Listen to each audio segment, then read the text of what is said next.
नमस्कार मेरे प्यारे दोस्तों, मैं हूँ लालता मिश्रा और आप सुन रहे हैं परमात्मा के गीत। आज मैं आप लोगों को कथा सुनाने जा रहा हूँ भक्त रामदास की।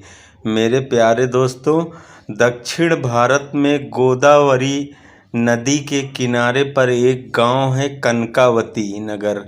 वहाँ के रहने वाले थे भक्त रामदास जी महाराज। वो अपना पुश्तैनी काम किया करते थे, उनके पूर्वज भी वही काम करते थे। उनका काम था बीच बाजार में जाके बैठ जाना और बस पादुका गांठना, पादुका चरण पादुका बनाने का काम था। जूते चप्पल बनाया करते थे रामदास जी, और इतने बड़े भगवान के भक्त थे। पढ़े लिखे कुछ भी नहीं थे बेचारे, उनको आता जाता कुछ भी नहीं था।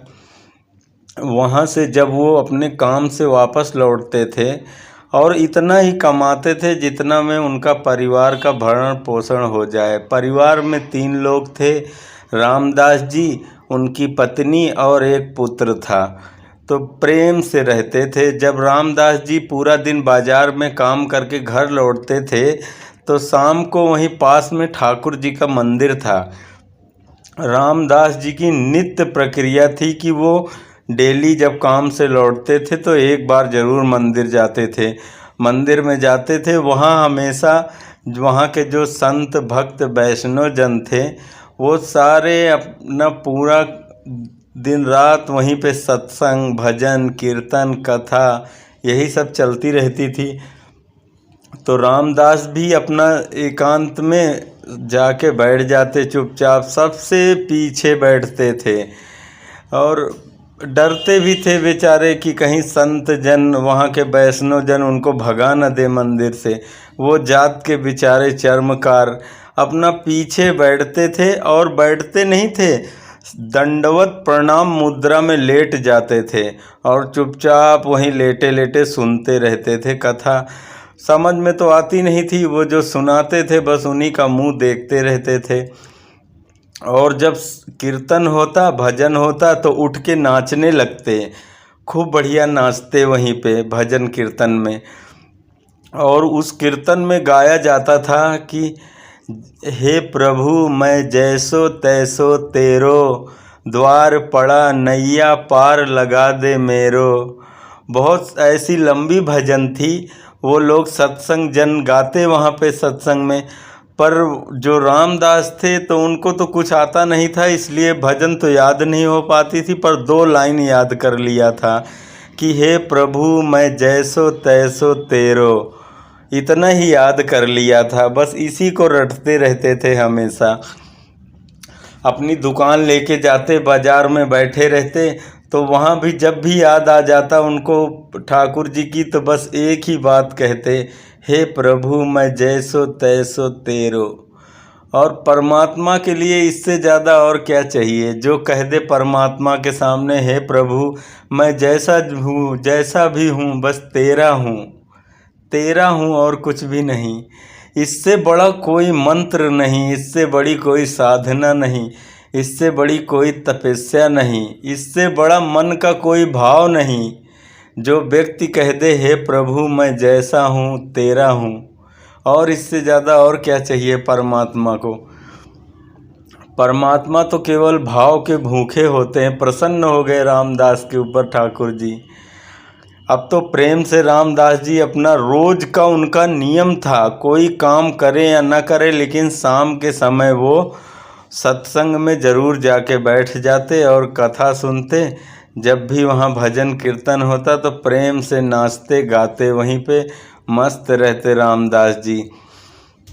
एक दिन क्या हुआ कि वहाँ सालिक राम का बहुत विशाल मंदिर था और सालिक राम जी वहाँ स्वर्ण के पालने पे झूला करते थे। उनका सिंहासन भी सोने का था और सालिक राम जी प्रेम से वहाँ चोरी हो गई, तो चोरों ने पूरी मंदिर के जितने भी आभूषण, वस्त्र, वो पालना, सब सिंहासन सब चुरा ले गए। तो साथ में ठाकुर जी को भी चुरा ले गए, सालिक राम जी को भी चुरा ले गए। अब चोर चुरा के वहाँ से निकल के भागे खूब ज़ोर से, मंदिर से भागते हुए वहाँ नदी के तट पे जाके उन लोगों ने अपना बंटवारा कर लिया। सभी चोरों ने आपस में बांट लिया। किसी के हिस्से में पालना आया, किसी के हिस्से में सिंहासन आया, किसी के हिस्से में वस्त्र आभूषण आए, और किसी के हिस्से में ठाकुर जी भी आ गए, वो भी बंट गए चोरों के हिस्से में। शालिग्राम को भी बांट दिया वहाँ पे। तो जिस चोर के हिस्से में शालिग्राम आए थे, तो चोरी करते वक्त भागते समय उसकी पादुका, उसके पैर में जो चप्पल थी वो टूट गई थी। तो वो किसी तरह उसको घिसटते हुए जा रहा था, तो उस बाजार में उसकी नज़र रामदास जी के ऊपर पड़ गई कि रामदास जी बैठ के अपना बाजार में वहीं जूते बनाने का काम करते थे। तो वो चोर गया रामदास जी के पास, बोला महाराज मेरी ये पादुका सही कर दो। उतार के दे दी उसने। रामदास जी ने तो प्यार में भरे हुए बस एक ही शब्द बोला करते थे कि हे प्रभु मैं जैसा तैसा हूँ तेरा हूँ, हम पे कृपा करना मालिक, बस यही बोला करते थे। और उसकी खड़ाऊँ बना के तैयार कर दी। तो उसके हाथ में जो शालिग्राम का पत्थर था, तो उन्होंने देखा, रामदास जी ने बोला महाराज ये पत्थर हमें दे दो, इस पे मैं अपने ये औजार पैन करूँगा, तेज धार लगाऊँगा इसी पत्थर पे। चोर ने सोचा इस पत्थर का मैं करूँगा क्या, इसी को दे देता हूँ। फिर रामदास ने उनसे चप्पल के बनवाने के पैसे भी नहीं लिए और वही पत्थर रख लिया और उसी पे अपना, और ऐसे मुद्रा में भैया हो के उस पे अपने औजार धार तेज करते थे। दोनों पैरों के बीच में शालिग्राम जी को रख लेते थे और दोनों पैरों से खूब अच्छी तरह दबा लेते थे, कहीं भागने न पाए, और फिर उसमें अपना हथियार तेज करते थे। ऐसे शालिग्राम, और जो कभी कभी भाव विभोर होके उसी भजन को गाते गाते उनके आँखों से अश्रु बहने लगते थे रामदास जी के। वो भी बहते हुए उसी पत्थर पे गिर जाते। ठाकुर जी तो इतना प्रसन्न थे उससे, रामदास से इतना खुश, तो वो उस मंदिर में 56 भोग पाके भी नहीं हुए जितना रामदास जी के चरणों में जाके मिली उनको खुशी।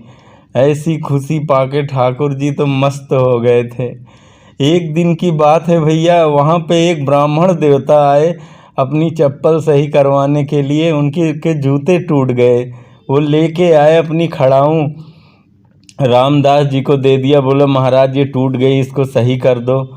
तो उसको सही करने से पहले वो अपना हथियार की धार तेज करने के लिए शालिग्राम जी को निकाला झोले से और उसमें अपना हथियार तेज करने लगे धार। तो जब वो ब्राह्मण देवता ने देखा कि अरे ये तो शालिग्राम, इन पे शंख बने हुए हैं, चक्र बने हुए हैं, ये तो सिद्ध शालिग्राम जी हैं। तब तो ब्राह्मण बोला महाराज आप ये पत्थर पे ये सब रगड़ रहे हो, ये तो बहुमूल्य कीमती पत्थर है भगवान का। रामदास जी बोले भैया हमें तो मैं तो जानता ही नहीं हूँ क्या है क्या नहीं। बोले तुम जितने पैसे चाहो, जितना धन रुपया चाहो सब ले लो, ये पत्थर हमको दे दो। तो भैया रामदास जी तो बोले कि महाराज मैं पैसे कौड़ी का क्या करूँगा, जितने में हमारा गुजारा हो जाता है उतना हमें यहाँ मिल जाता है, मैं क्या करूँगा ज़्यादा रुपये पैसे रख के। तो ब्राह्मण ने धमकाया खूब रामदास जी को, बेचारे डर के मारे दे दिए। उन्होंने कहा ले जाओ भैया, मैं दूसरा पत्थर ले लूँगा अपनी धार लगाने के लिए, कोई यही पत्थर एक बचा दुनिया में, बहुत है, गोदावरी नदी में दूसरा पत्थर ले आऊँगा। तो भैया रामदास जी ने वो पत्थर उस ब्राह्मण को दे दिया। ब्राह्मण ले गया, सभी मंत्रों से बढ़िया और गंगा जल से नहला के खूब अच्छे से मंत्र पूजन करके अच्छे सिंहासन पे बैठा के 56 भोग लगाया भगवान का। और इतना खुश हुआ ब्राह्मण मन ही मन की अच्छा हुआ, अब तो हमारे यहाँ सिद्ध शालिग्राम भगवान की मूर्ति आ गई है, अब तो हमारे जीवन में कोई कष्ट बचेगा ही नहीं। अब भैया ऐसे खूब पूजन अर्चन करके शालिग्राम जी को विराजमान करा दिया सिंहासन पे। और जब रात्रि का समय हुआ, जब वो ब्राह्मण देव सोए, तो उनको स्वप्न हुआ कि तुम उस रामदास जी से जो पत्थर लेके आए हो, मैं साक्षात शालिग्राम हूँ। तुम कृपा करके ये पत्थर उन्हीं को वापस कर दो, नहीं तो तुम्हारा विध्वंस हो जाएगा। मैं तुम्हारे घर में खुश नहीं हूँ। मैं ये 56 भोग पाके और ये सिंहासन पाके, ये सब पाके मैं खुश नहीं हूँ। मैं तो उस रामदास के झोले में खुश था। मैं तो उसकी टूटी फूटी मड़हिया में खुश था। जो भी सूखी रोटी मिल जाती, उसके एक आंसू के बूंद भी मिल जाते मुझे महीनों में, तो भी मैं बड़ा खुश रहता था। तुम कृपा करके हमें उसी रामदास जी के घर पहुंचाओ।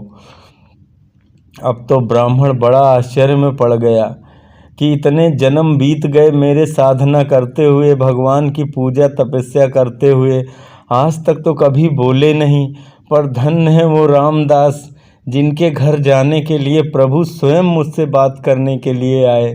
अब तो अगले दिन ब्राह्मण एक अच्छे साफ कपड़े में लपेट के शालिग्राम जी को रामदास जी के घर लेके पहुंचा और रामदास जी के पैरों में जाके गिर पड़ा ब्राह्मण और बोला, धन्य है महाराज, और जो आपके घर ठाकुर जी स्वयं आना चाहते हैं। मैंने इतना सब प्रयत्न किया, इतने अच्छे से रखा, फिर भी हमारे घर रहने को राजी नहीं ठाकुर जी। तुम्हारे घर आने की जिद कर रहे थे, इसलिए मैं तुम्हारे घर लेके आया। और हमने तुमको बताया नहीं था कि ये सिद्ध शालिग्राम जी भगवान की मूर्ति है, जिस पे तुम अपने औजारों की धार तेज करते हो। इस पे धार तेज मत करो, ये भगवान स्वयं तुम्हारे पास आए हुए हैं। अब तो भैया वो रामदास जी पागलों की तरह उस मूर्ति को लेके, उस छोटे से पत्थर शालिग्राम के पत्थर को लेके रोते हुए फिर रहे हैं, गिर पड़ रहे हैं, कभी इधर से उठते उधर। हे प्रभु, मुझे क्षमा कर दो, मुझ अज्ञानी को माफ़ कर दो, मुझे पता नहीं था। यही कहते हुए बिलख बिलख के रोने लगे। तो ठाकुर जी से रहा नहीं गया, ठाकुर जी उनके सामने प्रकट हो गए शालिग्राम जी और बोले कि रामदास, तुम दुखी मत हो, तुम निराश मत हो, मैं तुमसे बहुत खुश हूँ। मैं तुम्हारे सूखी रोटी से ही प्रसन्न हूँ। मुझे नहीं चाहिए 56 भोज, नहीं, मुझे नहीं चाहिए सोने के सिंहासन, नहीं चाहिए मुझे महल। मैं तो तुम जैसे भक्तों के साथ रहने का आदी हूँ। तुम्हारे जैसे भक्त जब मुझे मिल जाते हैं तो मैं सोने का सिंहासन भी छोड़ के उनके पीछे पीछे चल देता हूँ। मुझे नहीं चाहिए कुछ भी, मैं तुम्हारे पास खुश हूँ। रामदास जी तो बोले, प्रभु, मुझ जैसे अभागे के घर आए हो आप, मेरे यहाँ कुछ ऐसे कुछ खाने पीने की चीज़ें तो है नहीं, ऐसी ही सूखी रोटी घास फूस है हमारे पास, यही खा के हम गुजर बसर करते हैं। आप हमारे घर क्यों आए प्रभु? भगवान ने उनकी सरलता और सहजता को देख के रामदास जी के सामने प्रकट हो गए। अपना असली स्वरूप रामदास जी को दिखा दिया। रामदास जी तो बेचारे मंत्र मुग्ध हो गए और उनके चरणों में गिर पड़े। बोले, कभी उनका मुंह देखते हैं, कभी उनके चरणों को पकड़ के लिपट जाते हैं, क्योंकि कुछ पूजा अर्चना वंदना तो कुछ आती नहीं थी, कुछ आरती श्लोक भजन कीर्तन कुछ तो आता नहीं था।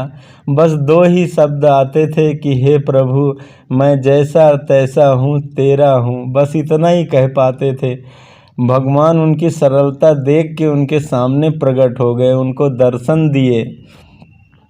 और जो ब्राह्मण जन उनको दूर बैठाते थे, सबसे पीछे बैठते थे। फिर रामदास जी को आगे बैठाया जाने लगा और पहले रामदास जी को पूजा करने का अवसर दिया जाता, फिर पीछे सभी लोग पूजन वंदन करते। पहले तो रामदास जी को कोई जानता नहीं था, अब तो उस कनकावती नगरी में विश्वविख्यात रामदास जी हो गए।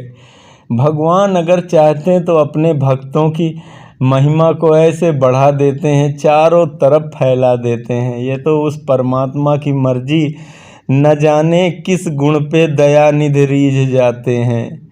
ऐसे संत रामदास जी की कथा मेरे प्यारे दोस्तों, ऐसी और कथाएं सुनने के लिए आप हमारे चैनल को सब्सक्राइब करें। हम फिर मिलेंगे अपने अगले वीडियो में, तब तक के लिए जय श्री राधे कृष्ण।